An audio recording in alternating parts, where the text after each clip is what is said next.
పెళ్ళైనా పండగైనా వేడుక ఏదైనా పట్టుచీరల ప్రత్యేక వేదిక వారాహి సిల్క్స్.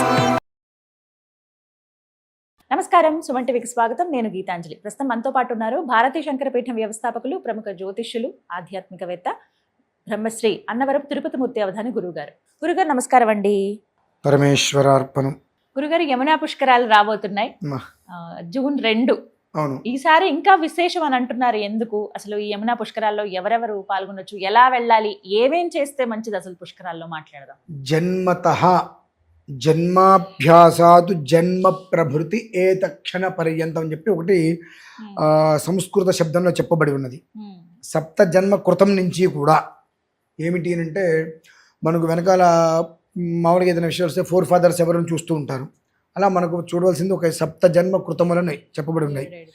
అప్పటి నుంచి ఏదైనా తెలుసో తెలియకుండాటువంటి ఒక పాపాలని దోషాలని క్షణకాలంలో నిర్మూలించదగినటువంటి విషయం అది యమునా పుష్కరాలు. ఎందువలనంటే పురుషోత్తమ మాసముగా చెప్పబడినటువంటి అధిక జ్యేష్ఠ మాసమునందు ఈ యొక్క యమునా పుష్కరములు మళ్ళీ మరలా మనం చూడము.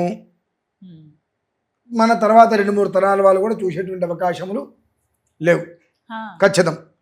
కాబట్టి అంత యోగ్యమైనటువంటిది. అందులోనూ కూడా శ్రీకృష్ణ పరమాత్మ నడయాడినటువంటి ప్రదేశం బృందావనం, మధుర, ఆ ప్రాంతంలోనే ఉండటం అనేటువంటిది, ఆ తులసివనం చుట్టూ ఆయన తిరుగుతూ ఆడుకుంటున్నటువంటి ఆ స్థలమే విశేషమైనటువంటిది.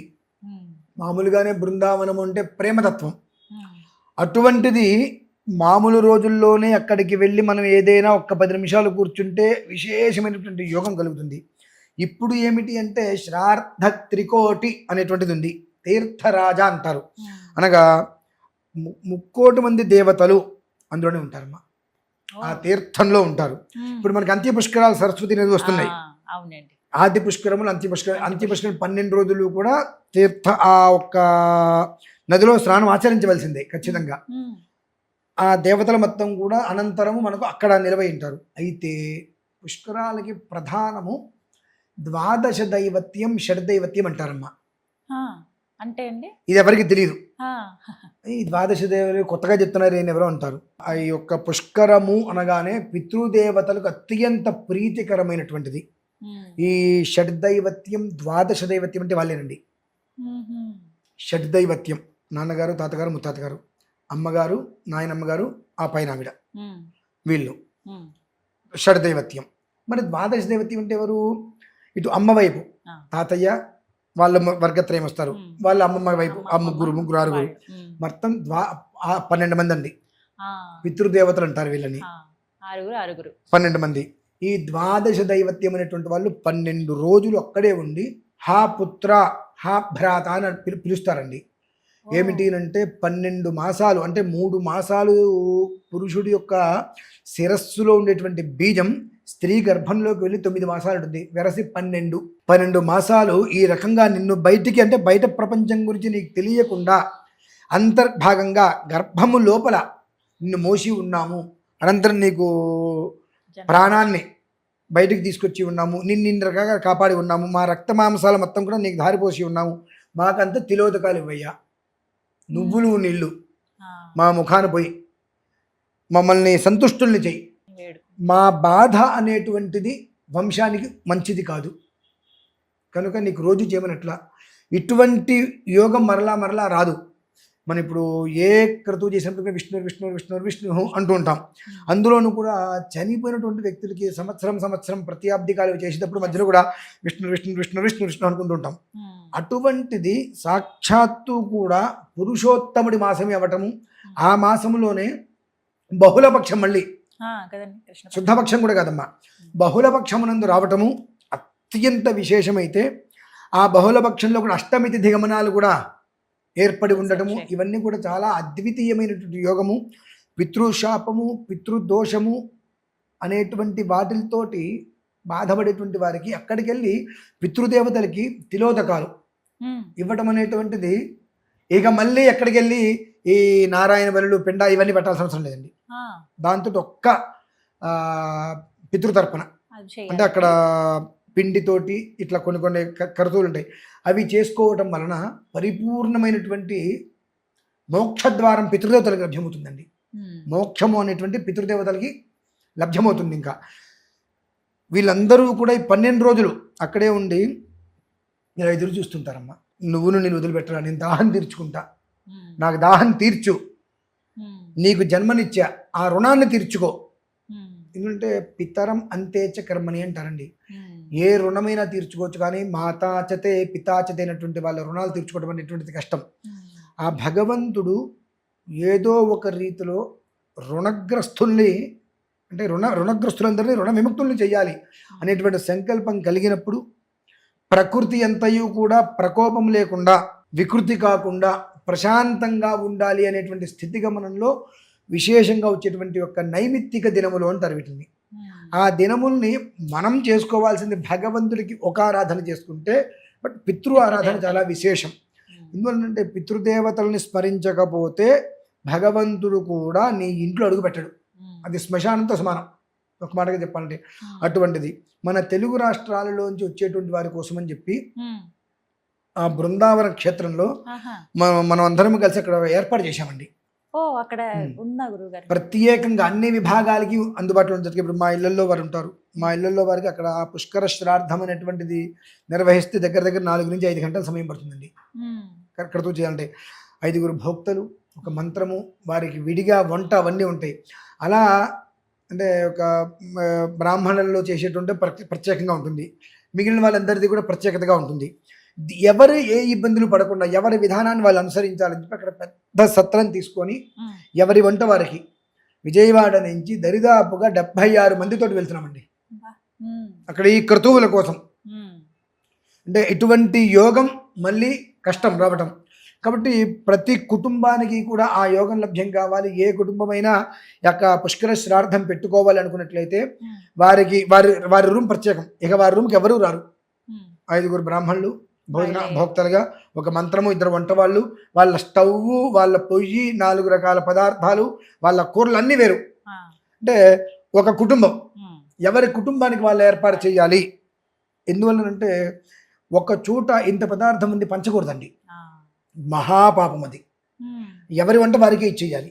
ఆ రకంగా ఏర్పాటు చేస్తూ కొంతమందికి చతక శ్రార్థం అని ఉంటుంది, కొంతమందికి ఆమశ్రార్థం బియ్య పిండితో చేస్తూ ఉంటారు. అట్లా ఎవరికి ఏ విధానాన్ని అనుసరించుకోవాలనుకున్నా తెలుగు రాష్ట్రాల నుంచి వచ్చే వాళ్ళకి ఏ ఇబ్బంది కలగకుండా అక్కడ ఉండి ప్రాతః సమయంలో వాళ్ళకి సంకల్పం చెప్పించి, యమునా నది సంకల్పం చెప్పించి సంకల్ప స్నానమైన తర్వాత ఇక్కడికి వచ్చి సంకల్ప శ్రార్థము, ఆమశ్రార్థము, చటక శ్రార్థము, హిరణ్య విధానంలోను, అన్నతర్పణ విధానంలో కూడా మొత్తం అందరికీ అన్ని రకాల ఏర్పాటు చెయ్యాలన్న విషయంతో విజయవాడ నుంచి నా ఒక స్నేహితులందరితో కలిపి 78 మంది అండి విజయవాడ నుంచి. అంతేకాకుండా అక్కడ ఉన్న వాళ్ళందరికీ కూడా ఎంతమంది వచ్చినా ఎలాంటి వర్ణభేదము లేకుండా, బ్రాహ్మణులకి అని కాకుండా ఎలాంటి వాళ్ళు అక్కడికి వచ్చినా స్నానం ఆచరించారన్నప్పుడు అక్కడికి వెళ్ళి వాళ్ళు మళ్ళీ ఏదైనా భోజనం చేసుకోవడానికి ఇబ్బంది పడకుండా ఎంతమంది వస్తే అంతమందికి అన్నప్రసాద వితరణ కూడా ఉంది అక్కడ ఈశ్వర అనుగ్రహం వల్ల. అంటే ఈ అవకాశం భగవంతుడు ఈ జన్మలో ఈ రకంగా ఇచ్చాడు. మరలా ఇదే అధిక మాసమునందు జ్యేష్ఠో పితృసమాన అని అంటారు. అది అధిక జ్యేష్ఠవంతులను కూడా జ్యేష్ఠం శ్రేష్ఠ అని అంటుంటారు. అటువంటి అధిక మాసంలో బహుళ పక్షంలో మళ్ళీ ఇలాంటి యమునా పుష్కరము అనేటువంటిది ఈ ఒక 2-3 తరాలుగా మనం చూడలేము. అటువంటి యోగం అనేటువంటిది అంతమందికి కూడా అన్నప్రసాద వితరణ ఈ చేతులతో అంతమందికి పెట్టేటువంటి భాగ్యం భగవంతుడు మాకు కల్పించేందుకు మేము చాలా భగవంతుడికి ప్రత్యక్షంగా కృతజ్ఞత మేము చెప్పుకోవాలి. ఎందుకంటే ఇన్ని సంవత్సరాలుగా వైదికాన్ని నిర్వహిస్తూ వైదికంలో మంచిగా అందరికీ ఏదో ఒక రకమైన ఉపకారం చేసుకుంటూ వచ్చాం. అదంతా ఒక ఎత్తు అయితే ఈ బృందావనంలో శ్రీకృష్ణుడు నడయాడిన పరిస్థితులలో ఆ కృష్ణనామస్మరణం ప్రతిరోజు చేసేటువంటి స్థితిగమనంలో ఆ ఒక్క పుష్కర సమయంలో అన్నశ్రార్థ విధానము, ఆమశ్రార్థ విధానము, సంకల్ప శ్రార్థ విధానాలు అన్నిటికీ కూడా అన్ని రకాల ఏర్పాట్లు చేసుకోవడమే కాకుండా వచ్చిన ప్రతి ఒక్క వ్యక్తికి లేదు అనకుండా సుమారుగా ఒక 11:30-12 గంటల నుంచి 2:30-3 గంటల వరకు కూడా భోజనం ఏర్పాటు చేయాలి అనేటువంటి సంకల్పంతో నడుస్తున్నామమ్మా. గురుగారు, మరి ఎవరైతే ఈ పిండ ప్రదానాలు చేయాలనుకుంటారో లేకపోతే పితృదేవతలకి ఈ విధంగా మేము కార్యక్రమం చేయించుకోవాలనుకుంటున్నామండి, పుష్కరాల విశేషం కాబట్టి అన్నవాళ్ళు ఎలా సంప్రదించాలి, నెంబర్ ఉంటుంది.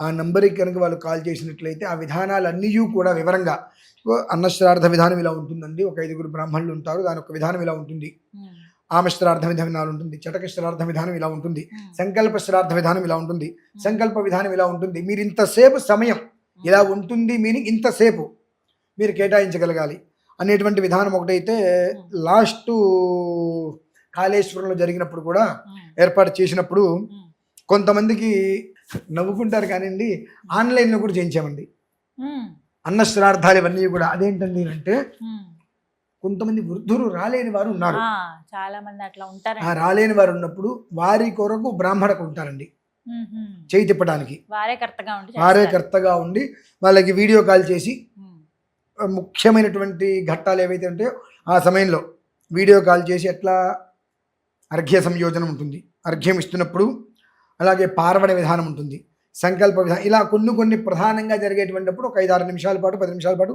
వాళ్ళకి వీడియో కాల్ చేసి వాళ్ళ పేర్లు అన్నీ కూడా మొదటి నుంచి చివరి వరకు ఎన్ని పేర్లు ఉంటాయి అన్ని పేర్లు కూడా అక్కడ చదువుతూ వాళ్ళకి వినిపించి కనిపించేటట్టుగా అది లాస్ట్ ఇయర్ కూడా చేయడం జరిగింది. ఆన్లైన్ అంటే ఏమిటంటే ఇదే, వాళ్ళ పేరు మీద ఇక్కడ నిర్వహించటం. ఇప్పుడు మగపిల్లలు ఉండరండి, అందరూ ఆడపిల్లలే, వారు ఇలా కాల్ చేసి చేయించొచ్చా? అదే వృద్ధాప్యం కావచ్చు, లేదంటే కనుక కేవలం స్త్రీ సంతానమే, పురుషులు లేరు అన్నప్పుడు వారికి అక్కడ ఒక బ్రాహ్మడు చేయి తిప్పి వారి దీని మీద అంటే యజమానస్య పితుహనో అక్కడ ఎవరైతే ఉన్నారో వారికి అనుసంధాన రీతిలో ఆ సంకల్పం చెబుతూ కార్యక్రమాన్ని కూడా చేసే విధముగా. ఇటువంటి దేనికైనా మూలం పితృదోషం. ఆ పితృయజ్ఞం అనేటువంటిది వీటిని పిండ పితృయజ్ఞం అని అంటారండి. ఆ పితృయజ్ఞం అనేటువంటిది భూమి మీద చేసేటువంటి యజ్ఞాలలో విశేషమైనది, దాన్ని మించిన విశేషం లేదు. ఎవరు ఏది చేసినా చేయకపోయినా పుట్టిన ప్రతి మనిషి కర్మ ప్రార్థం లేక మధ్యలో ఒకవేళ కాలగర్భంలో కలిసిపోతే మినహాయిస్తే, లేదంటే మాత్రం పితృయజ్ఞం అనేటువంటిది పిండ పితృయజ్ఞం ప్రతి మనిషి ప్రేతస్థ పిండం, పితరస్థ పిండం, గర్భస్థ పిండం అంటారండి. గర్భంలో ఉండేటువంటిది పిండమే అంటారు. పిండం ఎలా ఉంది అని అడుగుతారు, బిడ్డ ఎలా ఉంది అని అడగరుగా. కడుపులో పిండం ఎలా ఉంది, పిండం కదులుతుందా అని అంటారు. అలాగే చనిపోయినప్పుడు పెట్టేటువంటిది పిండమే, సంవత్సరం తర్వాత ఇలా పుష్కరాలకి చేసేటువంటిది మళ్ళీ పిండమే. వాళ్ళు ఆ పిండత్రయమును వాటిని అంటారండి. ఆ విధానంలో ఏదైతే కనుక మనం నిర్వహిస్తామో అందులో వాళ్ళ తృప్తితోనే మళ్ళీ అదే వంశంలో వాళ్ళు జన్మిస్తారమ్మా. ఆ క్రతువు ఎక్కడా కూడా లోటు లేకుండా వైదిక విధానాన్ని పూర్తిగా నిర్వహించాలన్న ఉద్దేశంతో స్నేహితులు మేమందరం కలిసి అక్కడ ఏర్పాటు చేస్తున్నామమ్మా. తెలుగు రాష్ట్రాల నుంచి వచ్చేటువంటి వాళ్ళకి భోజనానికి ఇబ్బంది ఉండద్దు, అలాగే పితృ కార్యక్రమాలు చేసుకునే వాళ్ళకి ఎలాంటి ఇబ్బంది ఉండదు చెప్పి సంకల్పం చేసుకున్నాం. ఇంకా యమునా పుష్కరాల్లో పాల్గొందాము వెళ్దాం అనుకునే వాళ్ళు మన వాళ్ళు ఉన్నారు కాబట్టి ఇక్కడికి వెళ్ళొచ్చు. బృందావనం అండి, బృందావనం మధుర పక్కనే ఒక 8 కిలోమీటర్లు ఉన్నటువంటి బృందావనం దగ్గరే. ఎలా తెలుసుకోవాలి వీటి గురించి మరి అడ్రస్ ఇవన్నీ కూడా? మాకు ఫోన్ చేసినట్లయితే మేము వాళ్ళ డీటెయిల్స్ అన్ని రాసేసుకున్నాం కాబట్టి అక్కడికి వచ్చే వాళ్ళందరికీ లొకేషన్ ఇచ్చేస్తాం. అక్కడికి మేము బయలుదేరుతున్నప్పుడు మరి వాళ్ళకి మధుర దిగి లేదండి మధుర దిగి అక్కడికి వచ్చేస్తే మనమే సంకల్పం చెప్పి స్నానం చేస్తాం. ఎందుకంటే స్నానానికి ఒక సంకల్పం ఉంటుందండి. ప్రతినిత్యం మన ఇంట్లో కూడా సంకల్పంలో కూడా స్నానం చేయకూడదు, ఎట్లాగో ఇంట్లో చెయ్యం. గంగా గంగేతి యో బ్రూయాత్ యోజనానాం శతైరపి ముచ్యతే సర్వపాపేభ్యః విష్ణులోకం సగచ్చతి అంబత్వా దర్శనాన్ ముక్తి నజానే స్నానజం ఫలం అనేటువంటిది ఒక సంకల్పం ఉంటుందండి. ఆ సంకల్పం చెప్పుకొని ఆ దంపతులిద్దరికి కూడా బ్రహ్మముడి వేస్తారు. అక్కడ బ్రహ్మముడి వేసి సంకల్పం చెప్పి స్నానం చేయిస్తారు. నిత్యం ఇంట్లో మనం చేసుకుంటే బ్రహ్మముడితో పని లేదు, కానీ సంకల్పం చెప్పి చేసుకోవాలి. ఎట్లాగో చేయం కాబట్టి నదీ స్నానంలో కూడా మనం చేయం. కనీసం పుష్కర విధిలో అయినప్పటికీ కూడా ఆ స్నానం ఆచరించేటప్పుడు ఆ కొంగుని కట్టుకొని ఆ బ్రహ్మముడి వేసుకొని ఆ సంకల్పంతో స్నానం చేయించడం జరుగుతుంది. ఆ స్నానం అయిన తర్వాత వాళ్ళు వీడికి వచ్చినప్పుడు వారు ఏ విధానమైన పితృకర్మలు ఆచరిస్తారో వాటిని అక్కడ నిర్వహించడం. అట్లా వివరించారు గురువు గారు. నెంబర్ ఒకసారి కాల్ చేస్తే వివరాలనే తెలియజేస్తారు. విన్నారు కదండి, ఎవరైతే యమునా పుష్కరాల్లో పాల్గొన్నామో పితృదేవతల రుణం తీర్చుకునేటువంటి ఒక అద్భుత అవకాశం ఇది. పుష్కరాల సమయంలో పితృదేవతలకి తర్పణాలు కానీ లేకపోతే వారి పేరు మీద కార్యక్రమాలు కానీ అన్నదానం కానీ చేయటం అనేది ఎంతో విశేషం అంటారు. అలా ఎవరైతే కార్యక్రమాలు చేద్దాం అనుకుంటారో స్క్రీన్ పైన నెంబర్ ఇవ్వడం జరుగుతుంది. పూర్తిగా మీరు డీటెయిల్స్ అన్ని తెలుసుకోవచ్చండి కాల్ చేసి. ప్రత్యక్షంగా మీరు వెళ్ళి పాల్గొనొచ్చు. ఒకవేళ కుదరని పక్షంలో ఆన్లైన్లో కూడా మీకు అన్ని సౌకర్యాలు అందుబాటులో ఉంటాయి. స్క్రీన్ మీద నెంబర్ కాల్ చేసి వివరాలు తెలుసుకోండి. నమస్కారం. నమస్కారం గురుగారు.